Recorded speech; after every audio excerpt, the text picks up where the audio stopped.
来吧，老玩具！哇 ，UT 的啰嗦进这段时间再版了。回想一下，这个玩意儿可是9年前的产品，盒子包装还是9年前的那个味儿，基本上没有变。一张开页的说明书，当年的变形指示都是玩具的实物照片。信用卡材质的人物卡，兜里还有一个替换脸。小配件里有一个变形齿轮，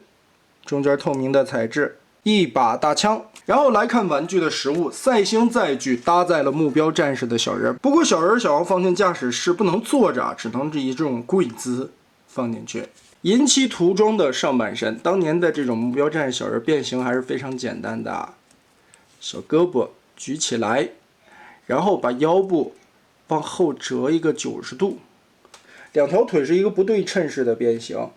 先把中间的这一条旋转过来。下方的扣子跟裆部这里进行连接，另外的一边打开，旋转一下，把后边的这个握把折叠出来，然后身体旋转90度，两条胳膊折上来，把中间的扣子夹合在一起，这样小目标战士就变成了另外的一把枪。作为一个赛星的载具，当年的 UT 这一款啰嗦也是做得非常不错的啊，可惜就是感觉有一些宽，很扁宽的那种感觉。虽然身上基本没什么合金的零件，但是当年的老玩具料子给的特别的厚，所以拿起来还是有一定的分量的。老玩具的一个再版，我们就直接开始变形，看看人形的涂装有什么不太一样的地方。首先第一步，驾驶室的车座位打开，记得先翻一面，这里边是一个倒钩。翻到底盘来，和腿部后方链接的地方有2个卡扣，这里卸松。接着整体往起提，这里边边缘有2个插扣，我们把这块打松，就可以把这2个方框的地方后边撬开，卸松。先腾开空间，左右转出来。接着开始拆分，前面这里是有一个带弹簧的边缘，拉起来，然后把胳膊拆开这个扣子，腾出空间来，这块插的都特别的紧，然后腿部，就可以解放出来了。记得让开中间这里的插扣位置，这块盖子整个翘起来，腿部变到现在的程度呢，后边的引擎整个掰开，这个插扣做的这一回都感觉比原先的老版本还要紧很多，滑道拉出来，引擎缩回去。接着把这个盖子扣上，双关节就可以把膝盖拉正了。接着从这一块断腿处旋转180度，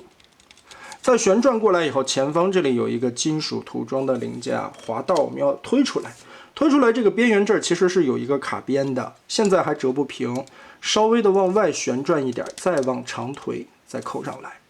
让过来中间的卡边位置，把这一块提上去。让腿部前方这里的造型偏合。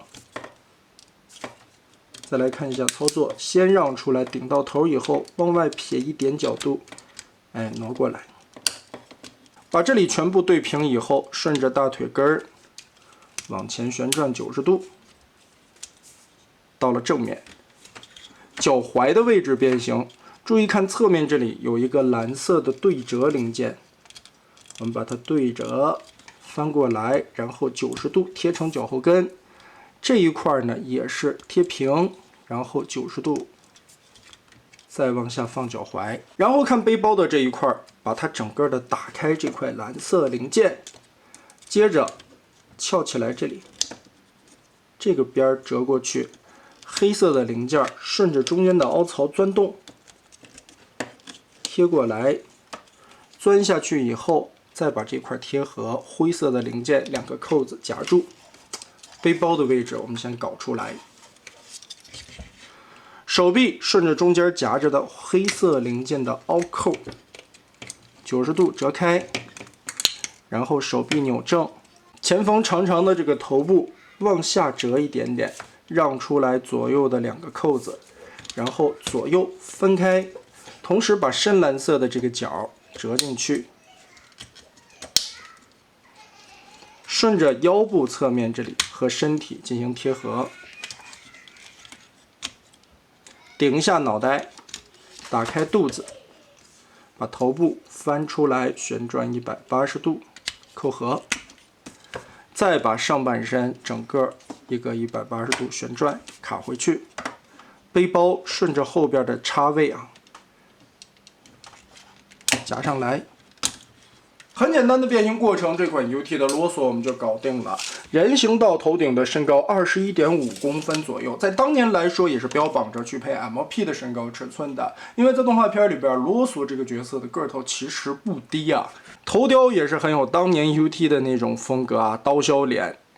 胸口这一块是透明的窗户。质感还不错啊，蓝色的部位用了金属漆的涂装，并且在这块弹簧板的内部这里也是用金属漆做出来的细节刻画。但是这一次和老版本最大的区别啊，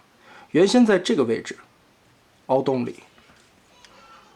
裤裆的方框里，膝盖的方框里，还有这个脚踝边缘。这些地方原先都是有柠檬黄的涂装的，就像脑门一样的这个细节涂装，但这一次的再版把这些细节涂装全部取消掉了。整体来说吧，老玩具虽然是一个9年前的产品，但是对于当年的这个变形设计来说，做的是相当可以的。就算如今看起来这个变形设计也并不过时，可动的关节该有的都有。在当年来说，这款啰嗦是一个非常不错的产品，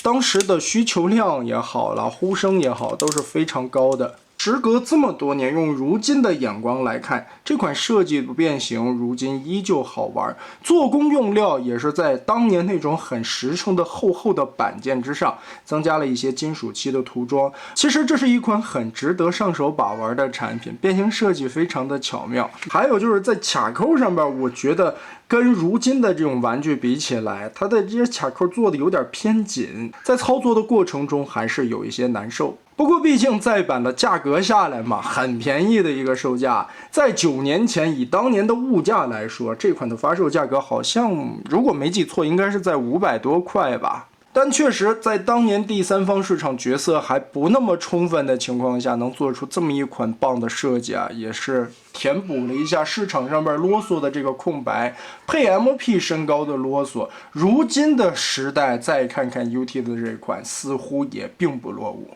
那么得嘞，这期咱们就玩到这儿吧。